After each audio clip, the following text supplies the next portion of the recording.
mare is an evil spirit, a goblin in Germanic and Slavic folklore which rides on people's chests while they sleep, bringing on bad dreams. The mare is often similar to the mythical creature succubus and incubus. Etymology. The word mare comes from Old English mare, mare, on mere, all feminine nouns.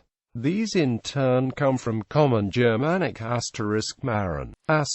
*maren is the source of Old Norse Mara, from which derived Swedish Mara, Icelandic Mara, Faroese Mara, Danish mare, Norwegian mare, Mara, Dutch mare, and German mar. The mar in French cauchemar is borrowed from the Germanic through Old French mare. The word may ultimately be traced back to the reconstructed Proto-Indo-European root *mare, to rub away, or to harm. Hungarian folklorist Eva P.O.C. endorses an alternate etymology, tracing the core term back to the Greek mu-omicron rho-omicron sigma, meaning death. In Norwegian and Danish the words for nightmare are mareret and maret respectively, which can be directly translated as mare ride. The Icelandic word martroth has the same meaning, whereas the Swedish mardrom translates as mare dream. Beliefs.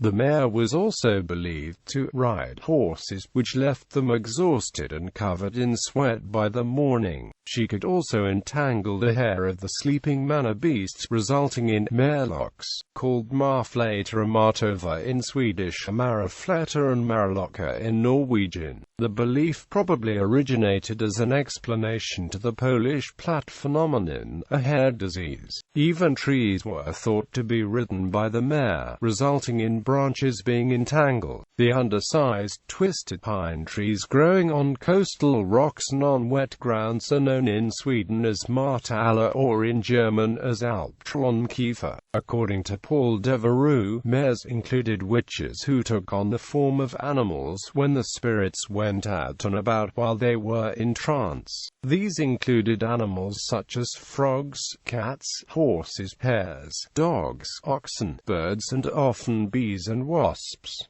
By region, Scandinavia, the mare is attested as early as in the Norse Ynglinga saga from the 13th century. Here, King Vanlandi Sverðarsson of Uppsala lost his life to a nightmare conjured by the Finnish sorceress Hulda, hired by the king's abandoned wife Drifa. The king had broken his promise to return within 3 years, and after 10 years had elapsed, the wife engaged the sorceress to either lure the king back to her, or failing that, to assassinate him. Vanlandi had scarcely gone to sleep when he complained that the nightmare rode him. When the men held the king's head, the it trod on his legs, on the point of breaking, and when the retinue then seized his feet, the creature fatally pressed down on his head. Quote, according to the Vatnsdæla saga, Thorkel Silva has a dream about riding a red horse that barely touched ground, which he interpreted as a positive omen, but his wife disagreed, explaining that a mare signified a man's fetch, and that the red color boded bloodiness.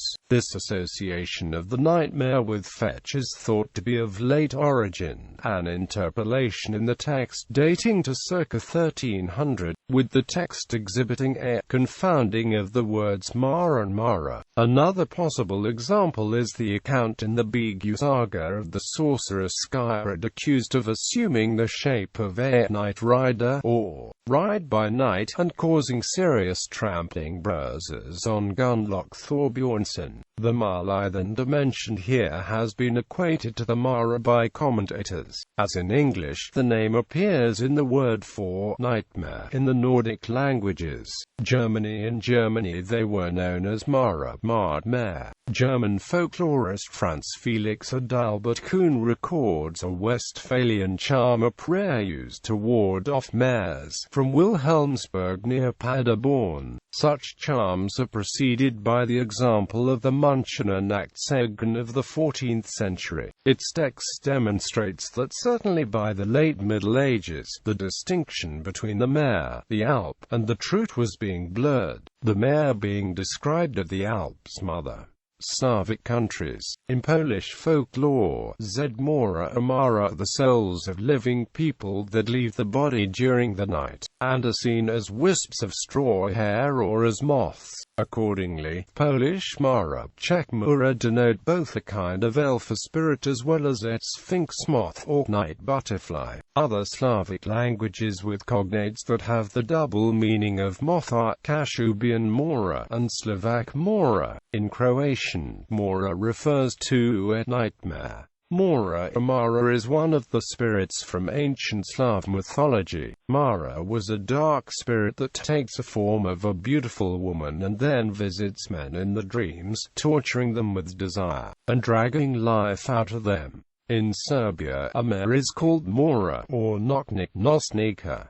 In Romania they were known as Moa. It is a common belief that Mora enters the room through the keyhole, sits on the chest of the sleepers and tries to strangle them. To repel moras, children are advised to look at the window or to turn the pillow and make a sign of cross on it. In the early 19th century, the VUK mentions that people would repel moras by leaving a broom upside down behind the door, or putting the belt on top of the sheets, or saying an elaborate prayer poem before they go to sleep. To shoot the Mara away upon awakening, the Poles say sen Mara bog wiara. Other in Hungarian, the creature is known as Ejelzero or night goer. Quote, in Estonia the mare-like spirit is called Painara Kulmking. In Thailand this phenomenon is well documented and called P, meaning ghost. Buddhist residents wear amulets blessed by monks to ward off spirits such as these. In Turkey the mare is known as Karabaysan.